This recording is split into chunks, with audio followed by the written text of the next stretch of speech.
Hi and welcome back. I often get asked about the brushes that I use, what type, where I get them from, why I use them, all those sorts of things. So I thought I'd do a quick video for you talking about my absolute favourite top 4 brushes that I highly recommend. And to start with, let me just say the first thing, I'm not somebody that's into particular brands of brushes. So I'm not going to be sort of espousing the benefits of a certain brand, except in a couple of cases, and then I'll explain why as I go along. But for me, the brushes are a tool, and using the tool, it's important that you use the right sort of tool for the job. I mean, you wouldn't use a screwdriver if you needed a spanner, or something like you wouldn't use a torch if you needed a hammer. So I know those are probably silly examples, but choosing the right brush for the right job is probably, quite an important thing to think about when you're thinking about your brushes, especially if you're a beginner, because it can be a bit of a minefield, as there are thousands and thousands of brushes out there, different shapes, different sizes, and different sort of range of expenses, that sort of thing. But one thing that is very important to bear in mind is that you will never be able to paint like your favourite artist just because you get the same brushes as them. Let's get that clear.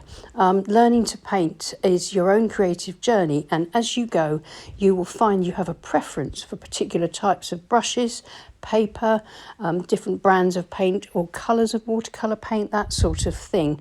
So don't get stuck in that trap of buying colours and brushes and paper, etc., or materials of any sort, just because your favourite artists use them, and you think that that'll help you to paint like them. The only way that you'll be able to paint like you, which is what you are aiming for, is to put in the painting miles, to practice, to get the basics under your belt first, and not to worry about trying to paint like another artist or something like that. The important thing is to learn to paint like you at your own pace, consolidating various steps as you go along. And for that, you probably don't need that many brushes. So here we are, starting from the left. I love my Hake brushes. That's spelled Hake, sometimes pronounced Hake, but the Japanese pronunciation is Hake or Haki. Not quite sure, but I try my best. Then next comes, there's 3 flat brushes, then 3 mop brushes, and then lastly a couple of calligraphy brushes, small delicate ones that I like to use. I think they're known as rat liners.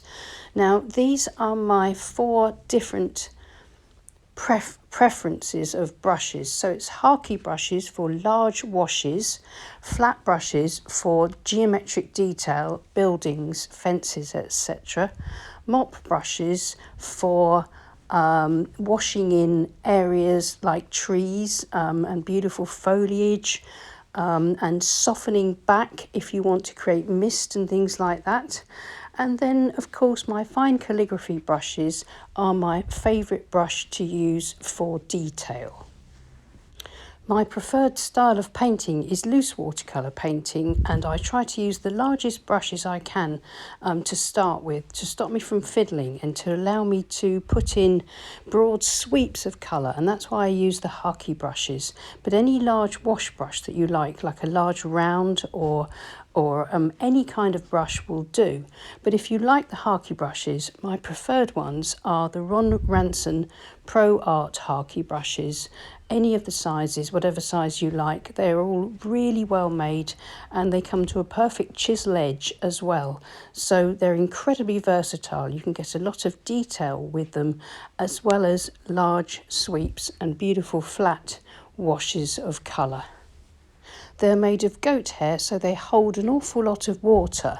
I'm eventually trying to move towards all synthetic brushes, but for the time being, I've got quite a large collection of Hakes brushes to use. If you're looking for a synthetic equivalent, then the De La Rowney Aquafine Skyflow brushes, the 2-inch one especially, is really good. It's got nice synthetic and it holds a lot of water and does almost the same sort of job as a Hakes brush. And next are the flat brushes, and my favourite one, and one I also recommend, is the Winsor Newton Cotman synthetic flat brush. Mine is a 3/4 inch and I find that the most versatile. I think it's wonderful, but it's also handy to pick up a few slightly smaller, maybe larger, because they're really good for getting in geometric detail or fine lines. And these synthetic flat brushes, like the Cotman ones, are sometimes known as one-stroke brushes because they're wonderful. You can put in a lot of detail just with one stroke of the brush when you're painting buildings and those sorts of shapes. And next we come to the mop brushes. Now they are often made of squirrel, like two of the ones I'm showing here, which hold an awful lot of water. They produce beautiful soft washes, and as I say, they hold a lot of water and they can often come to a really good point as well. So they're very, very useful for switching from large brush strokes to really small ones in the same sweep of the brush. You can get them also in synthetic. I think makes like Escoda and Da Vinci do lovely synthetic mop brushes for those that are looking for alternatives to the squirrel mops. They work just as well, they hold just as much water, and squirrel mops are really good also for softening back and creating misty effects when you clean them out and just use them damp. They are a wonderfully versatile brush and well worth having. So that's my top 3 brushes, the Hakes, the flats and the mops. And the last one, the fourth of my very favourite brushes, are small calligraphy brushes or rat liners. They're very fine pointed brushes. They hold quite a bit of paint and they give me the opportunity to put in quite broad sweeps of colour, but then to change to the tip and do incredibly fine detail when I need that, just to really make my paintings pop once I've painted in the broad sweeps with the larger brushes. You can use other brushes, you don't need the calligraphy brushes. Mine are unbranded. I just find them cheap wherever I can find them online, Amazon, eBay, that sort of thing, and I just get the cheapest ones that I see, and they're all absolutely fine, really well made and do the job well. But you can use riggers, small detail brushes or small rounds. If they've got a good point, I will do the same sort of job. So now that we've looked at my top 4 favourite go-to brushes, I want to show you a few of my paintings that are currently available in my Etsy shop, how I use the brushes. Now this painting of Hator at Dartmoor, you can see that there's a very clean pale wash for the sky. Now the sky is put in mostly with the Hakes brush. You can see how a few sweeps of the brush across the sky, and then dry brush across the foreground at an angle just simply would put in that colour. And now the mop brushes are used for the tour itself, softening back with a clean damp brush once I'd got the detail in while it was still wet to create the misty look. The small squirrel mop is perfect for that. And lastly here for this one, I used the small fine rat liner or calligraphy brush to paint in the horse, dropping the paint in wet into the horse shape that I'd drawn out first, because I can go carefully around the outlines with broad sweeps of colour, creating a wet environment, then start dropping in shading and working in the finer details with the point of the calligraphy brush, like the ears, the legs, some shading, that sort of thing. And as I say, you can do that with a small round brush equally as well, or a rigger if you're used to the flexible hairs of that kind of a lining brush. And I'm sorry, I forgot to mention at the beginning, please excuse the gloves that I'm wearing. I'm having a sort of flare-up of my arthritis, and these compression gloves really help my joints to loosen up, to warm up, and to feel a lot more comfortable. So on to this next painting, an Edgelands painting, again available in my Etsy shop. You can see how using a large Harkey brush will again give me that beautiful wash across the top, because it holds a lot of paint and a lot of water, and so I can control that using horizontal sweeps and keep it really, really subtle. Any of the Harkey brushes will do for this job, or any large wash brushes, but this is the Ranson Pro Art Harkey brush, and as I say, it's one that I recommend because the tips go to a chisel edge, so you can put in lots of detail too. But painting a sort of urban landscape like this, the flat brushes are the absolute stars.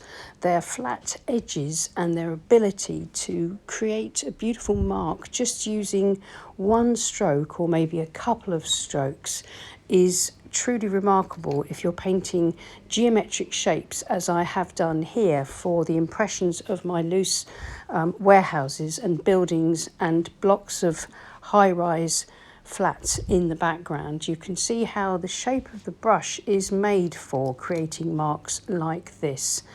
And then softening back with a squirrel mop, again clean and damp, gives me that misty effect between the foreground and those misty background buildings. And again, the flat brush is absolutely made for things like this simple fence where I've just used the tips and repeatedly touched the painting with the brush to create the fence posts. And of course my calligraphy brush, or your whatever detail brush you prefer, is perfect for the trees and branches, just to put those in a sort of tangle of winter branches. And for any details like poles and posts, although you can also use the flat brush for these if you prefer.